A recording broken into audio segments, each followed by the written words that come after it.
Hello, I'm Emily Day from Footprint Brighton. In our series of table talks, we talk to different disciplines about the initiatives they're driving forwards to reduce carbon emissions from our built environment. Today we have founding directors respectively of their practices, Ben Adams of Ben Adams Architects and Mark Tillett of Hain Tillett Steel. And we're here to talk about structures. First question to you, Mark. How much of the carbon emissions in buildings are you responsible for? So about a year and a half ago, we looked at two projects we'd recently finished, both office buildings, two different types of construction. So one, a steel frame with metal floors with concrete filled on piled foundations, and the other one, a reinforced concrete structure on pad foundations, so square blocks in the ground. So very different construction typologies.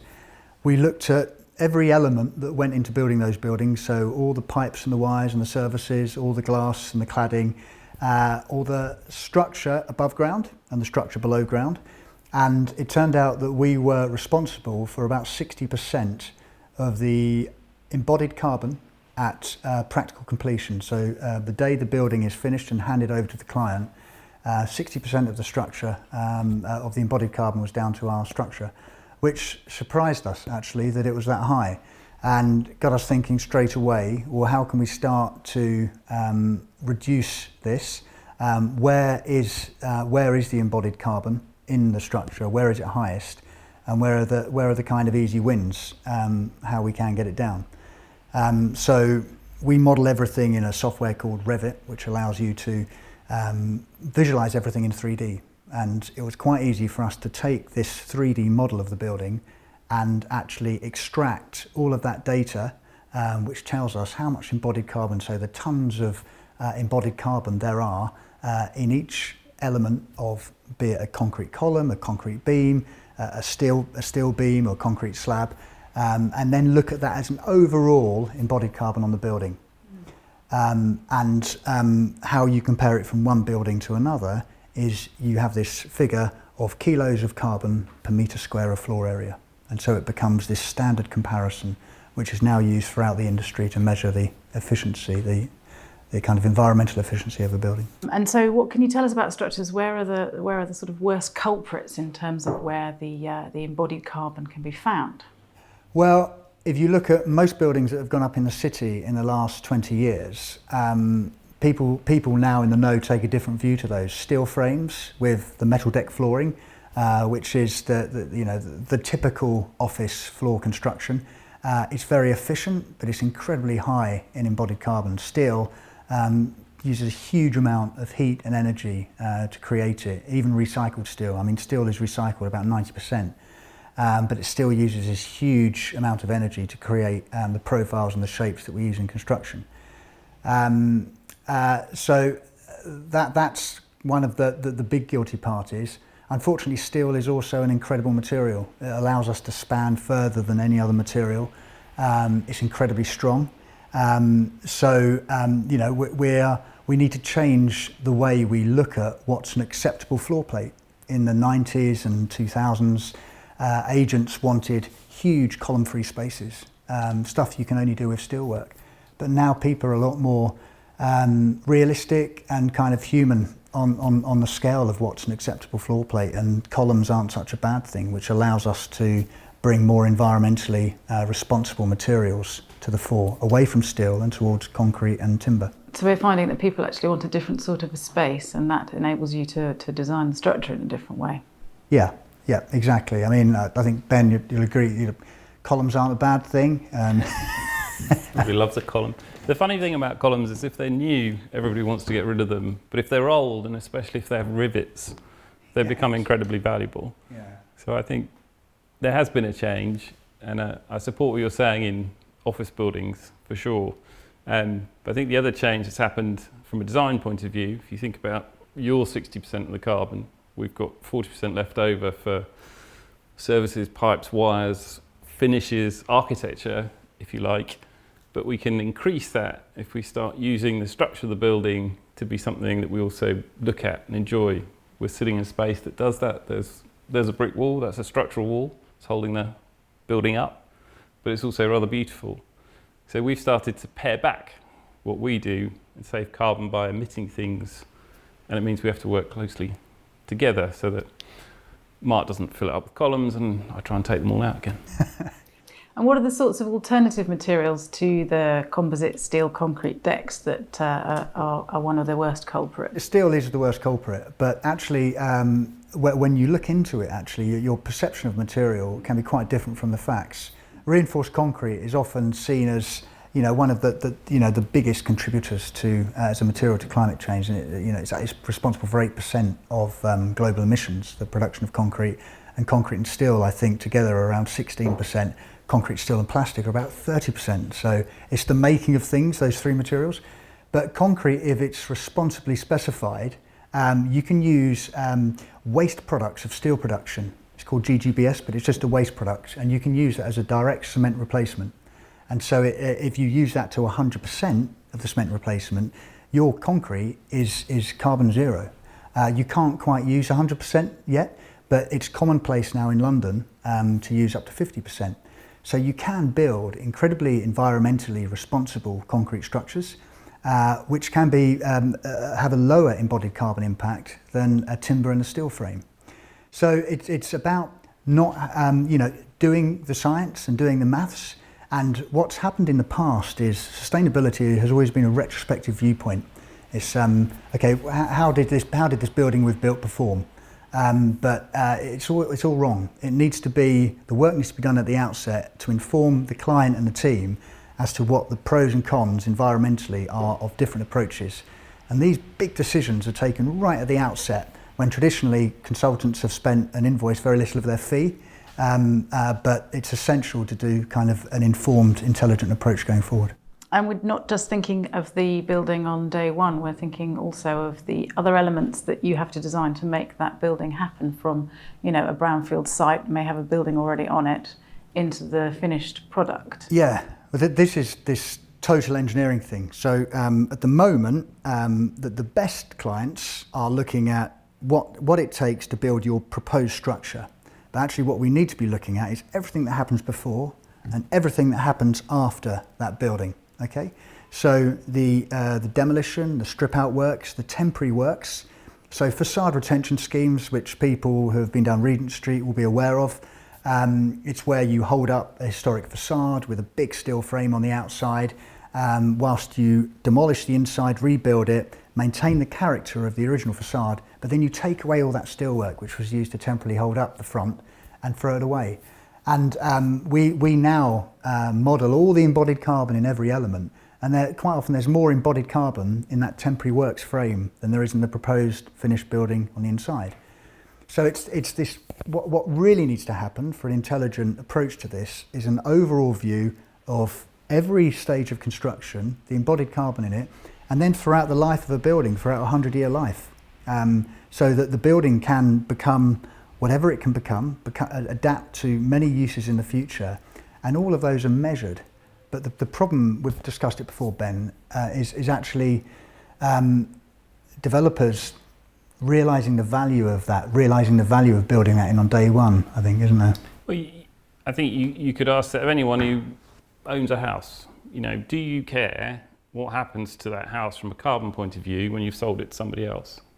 Because that's kind of what we're asking building owners to care about, is the 100-year life of a building, when they might own it for 5, 10, 15, 20 years, and they don't really know how long it might be.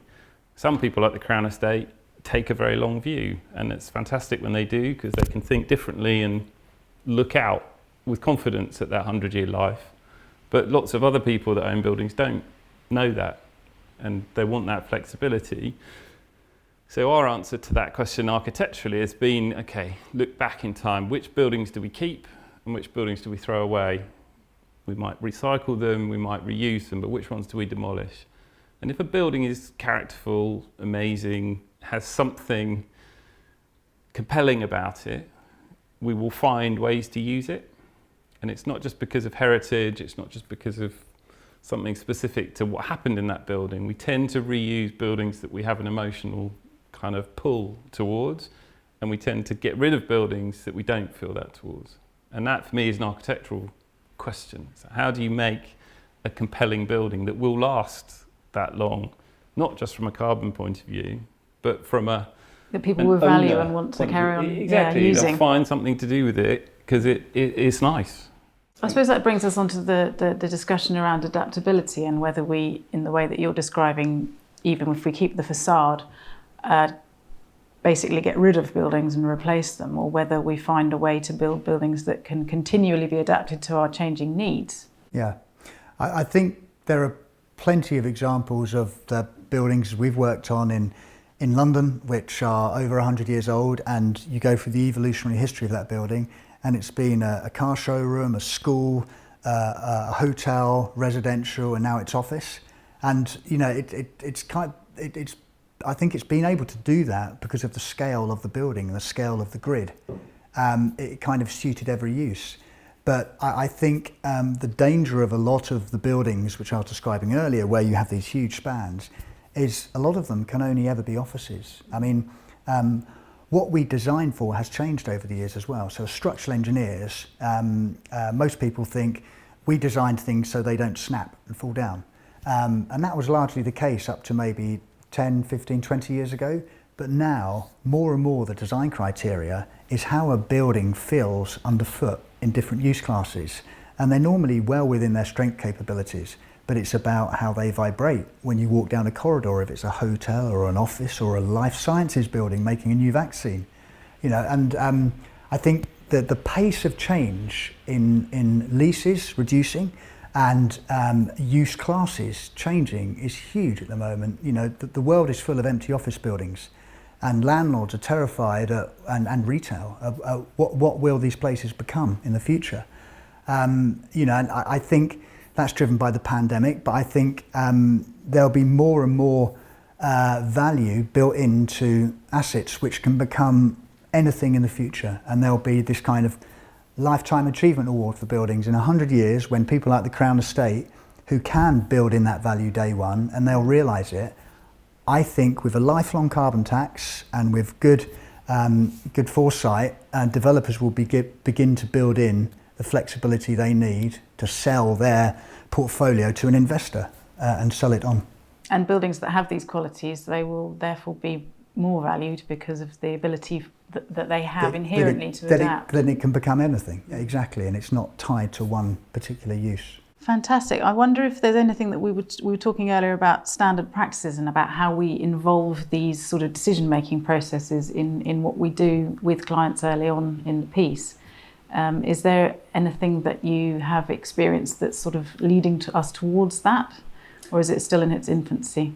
I think the construction industry is incredibly slow to adapt, and it's not the bravest of industries in terms of change. It's very slow to change, and that's bogged down with warranties and insurers. And I think we need to really get to the nub of a few of the design issues, because a lot of the way we still design is very over the top. There's very little multivalency in materials that we use. We use blockwork as a partition, yet it can be a load-bearing element, and it can be an element that takes shear, much like the 100-year-old Victorian building sample I mentioned earlier. You know, back in the day, they used a material in every function it could actually work in, for fire, for acoustics, for load-bearing, for partitioning. And we apply these materials now, and we're only using about 20% of their of what they're capable of being. So I think a much more intelligent approach to insurance, warranties, and I think bravery about clients trusting new technologies more going forward. Can you tell us anything about the change in tenure of residential buildings and how people are viewing their structure as they potentially, as investors, own them for longer than the cycle you were mentioning of developers owning buildings perhaps for 5 years, that they might be owning them over a sort of a 25-year period? How does that impact on the decisions that are being made? Yeah, I think we touched on the idea of build to rent homes and people renting rather than buying as a wider concept. And I think there's a whole generation of younger people in the market now who expect to rent everything. That's how it was explained to me. It's that there's no point thinking about ownership when it comes to property and other things. It's what does it cost me kind of by the hour or by the month. That's all I'm interested in. And when I'm done with it, I don't want it anymore. And I might want it to be recycled or reused, but it's not mine anymore. So I'm paying for a service, not to own something. And I think that does impact massively on property, but it creates a potential divide as well we have it already, between tenants, the users of a building, and landlords and people that own them. And if they end up with very different needs, then you've got a problem. But if they can come together and they kind of understand each other's needs, then you've got an opportunity. We see it in build to rent. They've learnt from the hospitality industry, from hotels. You know, if you build a really great build to rent building, it welcomes you in, it's got an amazing reception, there's lots of things to do in it as well as sleep there, and it becomes a community of people sharing space and having somewhere to stay. And at that level it functions perfectly. People come and go, the landlord loves the building, they keep it and they value it over time. I think the other end of it is when it goes wrong, is if you don't think of it as a community of people and you're trying to squeeze space in, then some of the hospitality disappears and it becomes a kind of a different sort of conversation, and it's about short-termism again, which we've already talked about. But I think when we're talking about structure, and I think what we've seen in all kinds of buildings, the return of the column we've already touched on. You know, we're not scared of seeing pieces of structure in buildings in a way that we might have been 10, 15 years ago. But we also like to see buildings that can be very open or closed. So anything that is divided up into lots of little boxes, like a hotel, it's lots of little boxes, bedrooms essentially, but they're often built as big open spaces. And then we come along and we build rooms within them.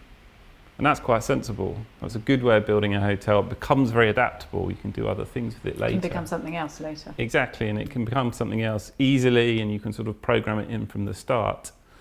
Whereas if you start to divide and make things bespoke in a sort of structural way, then that adaptation becomes more difficult. Yeah, I think residential will only ever normally be residential for two reasons. One is people stay in their houses for a long period of time, typically, unlike office tenants now. And also the grid of a residential development and the floor to ceiling heights, it's quite hard to get anything else to work within that grid. So I don't think, building adaptability into a market like that would necessarily pay for itself. I think the skyline of London is an interesting thing, and there's been comment on this about every 20 years or 30 years the mayor loosens up and allows more height on an elevation. So do you build your adaptability vertically as well? It's a relatively very low embodied carbon way of adding more area to a building. You save it on your floor slabs, which have a huge volume of material, but your columns, which are relatively small volume, it's very easy to strengthen those day one, like in Nepal, like in Greece, where you always see reinforcement ready for the next stories in the future. And it's something that probably should be thought of more here. The reason that we can always add 2 or 3 floors onto the 70s and 80s buildings and 90s buildings is they were kind of designed irresponsibly with too much fat, so far too high floor to ceiling loads. So whilst we're doing responsible design going forward, we should always remember to leave a bit of fat for our future. A bit of room for manoeuvre. Exactly. Yeah. And so, Mark, how did your office get into thinking about this? Well, it was really driven by a lot of our staff. We have quite a youthful makeup of people. I think the average age is probably early 30s. And in the Climate March in London a year and a half ago, over half the office went on the march for the day, and they're incredibly motivated. We knew before, but it really just drove it home. And issues like the climate are far more important to this generation, the young generation, than they obviously ever were to our generation. When I was their age, the important thing was salary, home ownership, promotion, all the kind of traditional markers of progress through life. But they really care about the environment. They're not so concerned about home ownership, and they want to work for a consultancy who cares about this stuff. And we've managed to hold on to a number of members of staff because of the approach we're taking to this and our genuine interest in it. And it's fascinating to work in a firm where you get members of staff who are driven by something like that, as opposed to what we've all been working towards for the last kind of 10 or 20 years. And they're approaching that in sort of all areas of their life. Yeah. The house they rent, their commute into work, bike facilities at work, where we go on our annual trip. We used to go abroad every year. Now we go by train to the UK or to Europe, and it kind of affects everything. That the food we supply to staff at work. We have many vegans now at work, and more oat milk than dairy milk. And we do all of our food is now vegetarian. We don't do any meat to any of the staff, which kind of was met with by the kind of, I like my food brown, not green, older members of staff at the beginning, with some kind of resistance. But everyone loves it now, and I think we're kind of driven by our youth, and it's fantastic and exciting. Well, it's been great to talk to you. It's interesting because it's gone from structure through to kind of warranties and how completely interrelated all of those aspects of the building industry are. So hopefully there's something for everybody in this conversation, not just about structures. And it's the kind of conversation that we're hoping will be happening a lot more when we get together in a face-to-face at Footprint when it can happen next year. So thank you very much to both of you. Thank you.